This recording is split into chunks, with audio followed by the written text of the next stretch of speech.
कर्म ही हमारा वर्तमान और भविष्य है। जैसा करोगे वैसा ही भरोगे। राजा दशरथ जी के द्वारा किया गया कर्म का फल तो राम जी व उनके परिवार को भरना पड़ा, जबकि राम जी तो भगवान के एक अंश रूप थे। तो जब भगवान कर्म के फल से नहीं बच सके तो हम लोग तो एक आम इंसान हैं। पिता के द्वारा किया गया कर्म का फल पुत्र को मिलता है और पिता के द्वारा किया गया कर्म का फल पुत्र को ही भरना पड़ता है। इसे कहानी के माध्यम से समझते हैं। यह कहानी त्रेता युग की है। उस समय श्रवण कुमार नाम का एक बालक था। उसके माता पिता अंधे थे और उन्होंने श्रवण को कई मुसीबतों का सामना करते हुए पाला था। श्रवण कुमार बचपन से ही अपने माता पिता का बहुत आदर करते थे। जैसे जैसे श्रवण बड़े हो गए, उसने घर की जिम्मेदारियां अपने कंधों पर ले ली। वह रोजाना सुबह उठकर सबसे पहले अपने माता पिता को स्नान कराने के लिए तालाब से पानी भरकर लाता। इसके बाद वह तुरंत जंगल की ओर लकड़ियां बीनने जाता। फिर लकड़ियां लाने के बाद श्रवण चूल्हा जलाकर माता पिता के लिए खाना बनाता। श्रवण को इतनी मेहनत करते देख उसकी माँ हमेशा उसे टोकती थी। वह कहती थी, श्रवण बेटा, तुम इतना सारा काम अकेले क्यों करते हो? खाना तुम मुझे बनाने दिया करो, मैं आसानी से बना लूँगी। इसके बदले तुम थोड़ा आराम कर लिया करो। माँ की इन बातों को सुनकर श्रवण कुमार कहता, नहीं माँ, मैं ये सारे काम आप लोगों के लिए ही तो करता हूँ। भला अपने माँ बाप के लिए किए गए कर्मों में कैसी थकान, उल्टा मुझे तो खुशी मिलती है। श्रवण कुमार की इन बातों को सुनकर उसकी माँ भावुक हो गई। वह रोज भगवान से प्रार्थना करती, हे प्रभु, इतना ध्यान रखने वाला श्रवण जैसा बेटा हर माता पिता के घर पैदा हो। श्रवण के माँ बाप नियमित रूप से भगवान की आराधना करते थे। वह उनके लिए फूल और पूजा की अन्य सामग्री लाता, फिर खुद भी बिना देर किए माता पिता के साथ पूजा में शामिल हो जाता था। श्रवण कुमार धीरे धीरे बड़ा हुआ और जल्दी से घर के कार्यों को खत्म करके बाहर काम पर निकल जाता था। एक दिन श्रवण अपने माता पिता के साथ बैठा था। तभी उन्होंने श्रवण से कहा, बेटा, तुमने हमारी हर ख्वाहिश पूरी की है। अब हमारी केवल एक ही इच्छा है जिसे हम पूरी करना चाहते हैं। यह सुन श्रवण ने पूछा, ऐसी कौन सी इच्छा बाकी है जिसे आप पूरा करना चाहते हैं? आप केवल आदेश दें, मैं आपकी हर ख्वाहिश को पूरा करूंगा।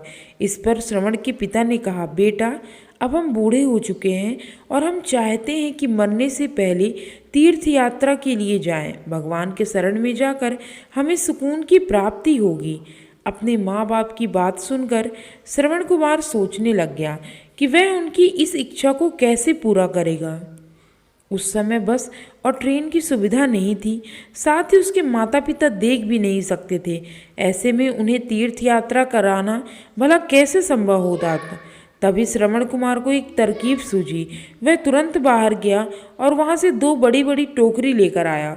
उसने उन दोनों टोकरियों को एक मजबूत डंडे में मोटी रस्सी के सहारे लटकाकर एक बड़ा सा तराजू बना लिया। फिर श्रवण कुमार ने उस तराजू में अपने माँ बाप को बारी बारी से गोद में उठाकर बैठा दिया। उसके बाद तराजू को अपने कंधों पर लेकर उन्हें तीर्थ यात्रा पर लेकर निकल पड़ा। वह लगातार कुछ दिनों तक अपने माता पिता को एक के बाद एक सभी पवित्र स्थलों पर घुमाने लगा। इसी दौरान श्रवण कुमार ने अपने माता पिता को प्रयाग से लेकर काशी तक के दर्शन कराए। माता पिता को घुमाते समय श्रवण कुमार उन्हें जगह जगह के बारे में बताता चलता था, क्योंकि वह आंखों से उस दृश्य को नहीं देख सकते थे। अपने बेटे की मेहनत को देख उसके माता पिता बहुत खुश थे। उन्होंने एक दिन श्रवण से कहा, बेटा, हम देख नहीं सकते, लेकिन कभी भी हमें इस बात का दुख नहीं हुआ। तुम हमारे लिए हमारी आंखें हो। तुमने हमें जिस तरह सारे पवित्र स्थानों की कथा सुनाकर उनके दर्शन कराए, ऐसा लगता है जैसे कि हमने सच में प्रभु के दर्शन अपनी आंखों से किया हो। अपने माता पिता की बातें सुनकर श्रवण ने कहा, आप लोग ऐसी बातें ना करें। बच्चों के लिए माता पिता कभी भी बोझ नहीं होते, यह तो बच्चों का धर्म होता है। एक दिन श्रवण कुमार आराम करने के लिए अयोध्या के पास अपने माता पिता के साथ रुका। तभी उसकी माँ ने पानी पीने की इच्छा जताई। श्रवण को पास में एक नदी दिखाई दी। उसने अपने माता पिता से कहा, आप दोनों यहाँ आराम करें, मैं आप लोगों के लिए अभी पानी लेकर आता हूँ। नदी के पास पहुंचकर श्रवण कुमार कमंडल में पानी भरने लगा। उसी जंगल में अयोध्या के राजा दशरथ भी शिकार के लिए पहुंचे। पानी में हलचल की आवाज़ सुनकर उन्हें लगा कि कोई जानवर पानी पीने आया है। उन्होंने बिना देखे केवल ध्वनि सुनकर ही अपना तीर चला दिया। दुर्भाग्य से वह सीधे श्रवण कुमार को लग गया। तीर लगते ही वह चीख पड़ा। इसके बाद राजा दशरथ जब अपने शिकार को देखने पहुंचे तो वहां श्रवण था। वो तुरंत श्रवण कुमार के नज़दीक पहुंचे और कहा, मुझसे बहुत बड़ी भूल हो गई, मुझे माफ़ कर दीजिए। मुझे बिल्कुल नहीं पता था कि यहाँ कोई मानव होगा। मैं इस गलती का पश्चाताप करने के लिए क्या करूं कि तुम मुझे माफ़ कर दो। तभी कराहते हुए श्रवण कुमार ने कहा, यहाँ से थोड़ी ही दूर जंगल में मेरे माता पिता बैठे हैं, उन्हें काफ़ी प्यास लगी है। आप उन तक यह पानी पहुँचा दीजिए और मेरे बारे में उन्हें कुछ भी न बताएं। इतना कहते कहते श्रवण कुमार की सांसें रुक गईं। श्रवण कुमार की मौत से राजा दशरथ शून्य पड़ गए। किसी तरह वह वहाँ श्रवण कुमार के बताए अनुसार जल लेकर उसके माता पिता के पास पहुँचे। श्रवण की माता पिता अपने बेटे की आहट को बखूबी पहचानते थे। जब राजा दशरथ उनके करीब पहुँचे तो उन्होंने आश्चर्य से पूछा, तुम कौन हो और हमारे श्रवण को क्या हुआ? वह क्यों नहीं आया? राजा दशरथ उनके सवालों का जवाब नहीं दे पाए। उन्होंने चुपचाप पानी उनकी तरफ बढ़ा दिया। तभी श्रवण की माँ ने चिंतित स्वर से जोर से कहा, तुम कौन हो और मेरा बेटा कहाँ है? बताते क्यों नहीं हो? श्रवण की माँ की चिंतता देखकर राजा दशरथ ने कहा, माँ मुझे माफ़ कर दीजिए। शिकार करने के लिए मैंने जो तीर चलाया था वो सीधे आपके बेटे श्रवण को जा लगा। उसने मुझे आप लोगों के बारे में बताया, इसलिए मैं यहाँ पानी लेकर चला आया। इतना कहकर राजा दशरथ चुप हो गए।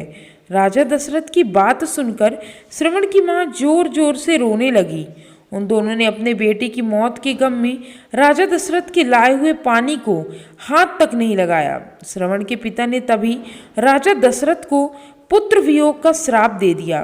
कुछ ही देर बाद श्रवण के माता पिता ने अपने प्राण त्याग दिए। बताया जाता है कि श्रवण कुमार के पिता के श्राप के परिणाम स्वरूप ही राजा दशरथ को अपने पुत्र से दूर रहना पड़ा।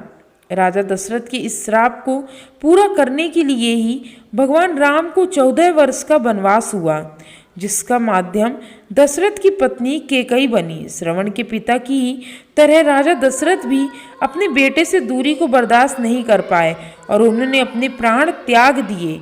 राजा दशरथ जी के द्वारा किया गया कर्म का फल तो राम जी व उनके परिवार को भरना पड़ा, जबकि राम जी तो भगवान के एक अंश रूप थे।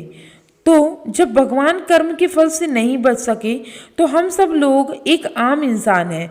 हर बच्चे को अपने माता पिता की सेवा श्रवण कुमार की तरह करनी चाहिए, निस्वार्थ भाव से करनी चाहिए। यही उनका सबसे बड़ा कर्तव्य है। दोस्तों, मेरे द्वारा बताई गई ये कथा यदि आपको पसंद आई हो तो मेरी यूट्यूब चैनल उमंग जिंदगी को लाइक, शेयर और सब्सक्राइब जरूर करें।